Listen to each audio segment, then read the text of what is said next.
پیارے احباب، ملو اللہ والوں سے، ملیے اللہ والوں سے اور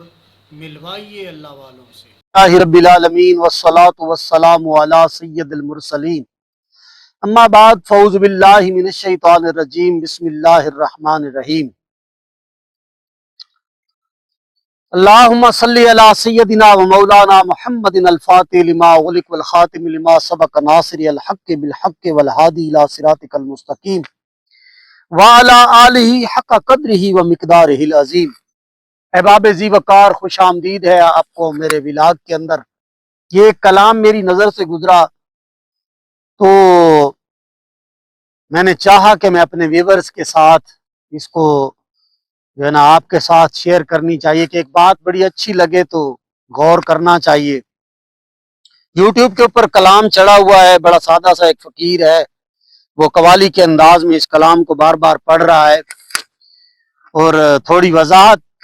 سن کر، مثال کے طور پر کسی کو اگر سمجھ نہیں آ رہی اور تھوڑی وضاحت سن کر اگر وہ یہ کلام سنے گا تو پھر اس کا سرور بھی دوبالا ہو جائے گا۔ کہنے والا کہہ رہا ہے کہ اللہ اللہ کا مزہ مرشد کے میخانے میں، اللہ اللہ کا مزہ مرشد کے میخانے میں ہے، دونوں عالم کی حقیقت ایک پیمانے میں۔ موتو قبلہ انت موتو، ایک نکتہ کھل گیا،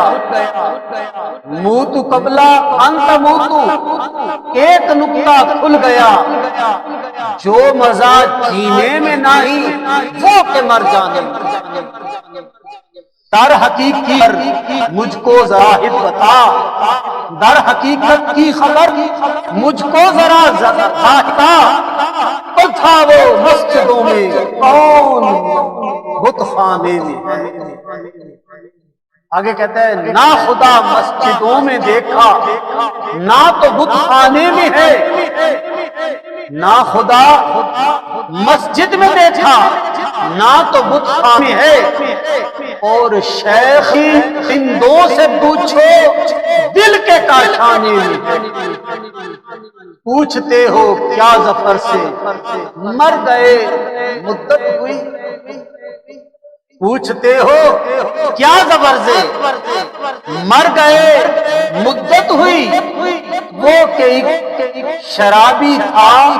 کہ جس کی قبر میں خانے۔ اب آپ کی اطلاع کے لیے عرض ہے کہ یہ کلام بہادر شاہ ظفر کا ہے، کسی عام ظفر شاعر کا نہیں ہے، بلکہ یہ کلام کس کا ہے؟ بہادر شاہ ظفر نے یہ کلام لکھا، جو اس بر صغیر کے اوپر ایک بادشاہ رہا ہے، مغلیہ خاندان سے تعلق رکھنے والا، اور بھی اس کے بہت سارے بڑے زبردست قسم کے کلام ہیں۔ لیکن یہ جو اس بادشاہ کی آخری عمر تھی تو اکثر یہ بزرگان دین سے ملتا تھا، اور یہ شہنشاہی والی زندگی گزارنے کے باوجود یہ اس کو سرور کہاں سے حاصل ہوا؟ فقراء سے اس کو یہ سرور حاصل ہوا، اللہ والوں سے ملاقات کر کے، کیونکہ یہ جو ہے نا جی ان کو کھانا کھلایا کرتا، فقیر درویش لوگوں سے محبت کیا کرتا تھا، تو ان کو اپنے پاس بلاتا اور ان سے بات چیت کرتا اور ان سے کافی سارے اسباق سیکھتا۔ اس کی وجہ سے اس نے جو ہے نا جی یہ برکتیں حاصل کی اور کمال کر دیا ہے کہ اللہ اللہ کا مزہ مرشد کے میخانے میں ہے۔ اگر آپ جیسے کہا نا جی کہ اللہ اللہ کیے جانے سے اللہ نہ ملے، اللہ اللہ کیے جانے سے اللہ نہ ملے، اللہ والے ہیں جو اللہ سے ملا دیتے ہیں۔ تو یہاں پہ جو ہے نا جی مرشد کی وضاحت کی جا رہی ہے کہ جیسے سلطان العارفین برہان الواصلین رحمت اللہ علیہ نے فرمایا نا، جاگ بنا دودھ جم دے نہ باہو بھامے لال ہون کڑ کڑ، یعنی آپ دودھ کو جتنا مرضی آگ کے اوپر جلاتے جائیں وہ بالکل لال سرخ رنگ اس کا ہو جائے تو اس کی دہی نہیں بن سکتی جب تک کہ آپ اس کی جاگ نہیں لگائیں گے، اس کو کھٹا نہیں لگائیں گے، اس وقت تک اس کا جو ہے نا جی وہ دہی نہیں بنے گی۔ اسی طرح سے اگر کوئی بندہ بہت زیادہ ذکر کرتا ہے، ذکر بالجہر کرتا ہے، ذکر خفی کرتا ہے، ذکر قلبی کرتا ہے، کسی طریقے سے مطلب وہ کر رہا ہے ذکر، تو